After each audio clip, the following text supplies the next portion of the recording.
입산수도를 시작한 진태는 수행에 정진하기 위해 삭발을 합니다.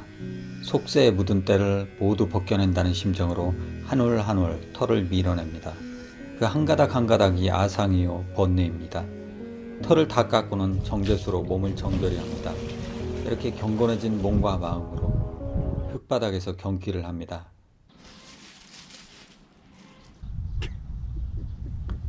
더울 것 같아 털을 밀어준 건데 털을 너무 파먹었습니다. 아무리 해도 늘지 않는 것이 집사 미용 기술입니다. 맨살이 드러나서 모기와 진드기에 뜯길까봐 방 안으로 모셨습니다. 그런데 녀석은 방에 들어오면 지루해하며 잠만 쳐자고 틈만 나면 밖으로 나가려 합니다. 원래 마당에서 살던 녀석이다 보니 방구석에 처박혀 있기가 좀이 쑤시는 것입니다. 사실 녀석은 똥오줌도 집 근처에서는 안 쌉니다. 비 오는 날에도 비를 맞고 아랫동네로 내려가서 싸고 옵니다.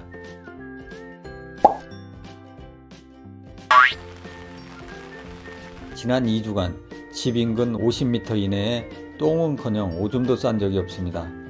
이런 녀석이라 방구석 생활이 고문인 것입니다. 하여 바깥으로 다시 모시면서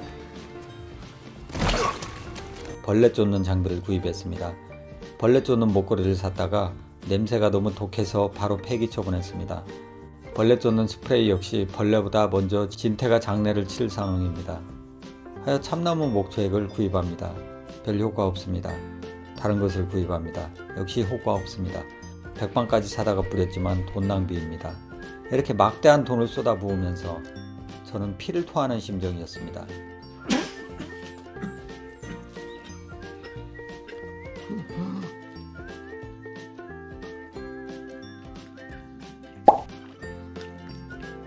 둥글표 딸기잼 밥에 비벼 드시면 좋습니다. 하여간 화학적인 기술로는 진드기와 모기를 쫓을 방법이 없어서 제가 쓰려고 사온 모기장을 설치합니다. 이제 녀석에게는 꽃길만 펼쳐집니다 일 줄 알았는데 다음날 아침에 보니 모기장 아래 틈이 열려 있어서 이곳으로 진드기가 기어들어와 진태 녀석의 피를 빨아먹은 것입니다. 저는 분노하지 않을 수 없습니다. 이런 진드기 한 마리 한 마리가 빨아먹는 진태피, 그 진태피 한 방울을 만들기 위해 사료 한 주먹이 소요되는데 그만큼 제 주머니가 털리는 것이기 때문입니다. 진태 몸에 달라붙은 진드기에게 가차없는 응징을 가합니다. 개새끼.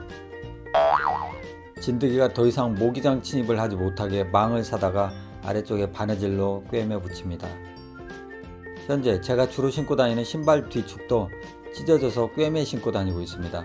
뒤축이 너덜거리는 거 신고 다닐 때는 왠지 모르게 사람이 시선이 신경 쓰였는데 바느질로 땜빵을 하니 새 신발을 신고 다니는 것처럼 기분이 좋고 자존감도 업됩니다. 바느질은 인간의 품격을 완성하는 테크놀로지의 정점인 것입니다. 참고로 둥구리는 9년 된 빤스도 끼워 입고 다니고 있습니다. 다만 똥꼬에 낌. 우리는 이미지를 소비하는 사회에 살고 있습니다. 멀쩡하게 쓸 수 있는 물건인데도 유행에 조금 뒤지거나 조금 허름해지면 버리고 아무 쓸모없는 제품을 구입해서 씁니다.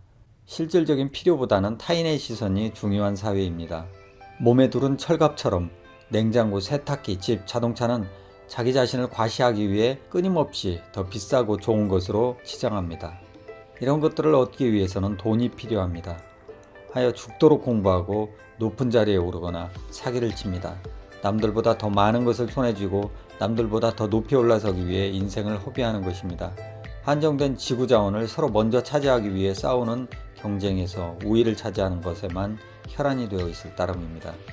그 진태의 혓바닥 같은 욕망이 결과적으로 우리 세상을 어둠 속으로 몰고 가고 있는 것입니다. 하나라도 더 갖고 높아지려고 길을 쓰면 우리는 모두 서로 싸울 수밖에 없습니다. 하지만 하나라도 덜 갖고 비우려 노력하면 우리 모두는 친구가 될 수 있습니다. 쓰고 버리는 사회에 저항해야 합니다. 이러한 소비사회의 한계를 극복하기 위한 노력의 시발점에 바느질이 있습니다. 바느질은 인간의 품격을 완성합니다. 저의 인간된 품격 덕에 진태의 모기장을 손볼 수 있었던 것입니다. 하여간 이 때문에 진드기와 벌레들은 더 이상 이곳으로 들어올 수 없게 되었습니다. 그런데 모기가 들어옵니다. 입구에 벌려진 틈 사이로 들어오는 것입니다. 일격필살합니다. 무도인으로서 녀석이 가는 길에 조이를 표합니다. 그런데 다음 날에도 또 몇 마리가 들어가 있습니다. 저놈들 모기 때문에 진태 피가 빨리고 사료가 더 들어가고 제 주머니가 털리는 것입니다. 이성을 잃고 저도 모르게 망치와 낫을 들고 휘둘렀습니다. 그 중에 진태 피 많이 빨아먹은 놈은 잡아서 톱으로 씁니다. 제가 무도인임을 잠시 잊은 부끄러운 처사였습니다. 모기에게 연장질이라니요. 하여간 입구 틈 사이로 모기가 몇 마리씩 들어가는 문제의 해결을 위해 밤낮 고심을 했고 그 결과 새로운 방어 시스템이 완성되었습니다. 피라미드보다 약간 덜 뾰족한 이 게라미드는 천혜의 요새입니다.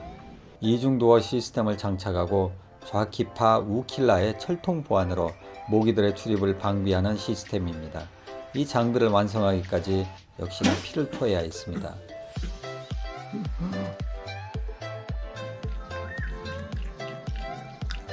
이렇게 진태는 모기와 진드기 걱정 없이 좌키파 우킬라가 지키고 있는 게라미드에서 세상 편한 자세로 느긋하게 쉽니다. 장을 보기 위해 뒷산 고개를 넘어가는데 고라니 한 마리가 논을 가로질러 도망가다 멈춰섭니다. 고라니가 달아나는 모습을 본 진태의 유전자 깊은 곳에 늑대 인자가 깨어납니다. 야, 너 정신 안 차려? 일로와 돌아와 임마. 네가 뭔 고라니를 쫓는다고. 야, 너 이 새끼야. 주제 파악을 해 임마. 주제 파악을. 네 다리 봐. 네 다리 길이 임마. 자하고 한번 비교를 해보라고. 집으로 돌아오니 큼지막한 까맣고 동글동글한 진드기가 붙어 있습니다. 떼어내 사용에 처합니다. 피가 찍하고 뿜어집니다. 진드기가 산화하는 모습에 오열하지 않을 수 없었습니다. 사료 한 주먹이 공중분해되었기 때문입니다. 이제는 진드기가 저의 주머니 털어갑니다. 하여간 진태가 고라니 따라가려다가 진드기 옮는다는 속담은 주제 파악 못하고 날뛰다가 피가 빨리고 명이 재촉된다는 의미입니다. 우리도 진태 고라니 따라가는 우를 범하지 맙시다. 진태와 산 높고 공기 좋은 뒷산 산책을 합니다. 야생견으로서의 발돋움입니다.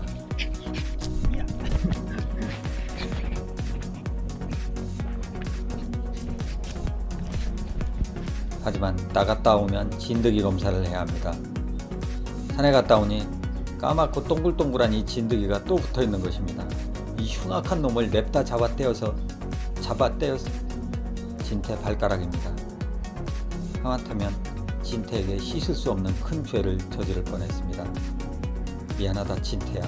집사를 용서해다오. 아제트 인근에 안전하고 드넓은 진태 달리기 코스를 여러 개 확보했습니다. 그리고 그것은 다음 이야기입니다.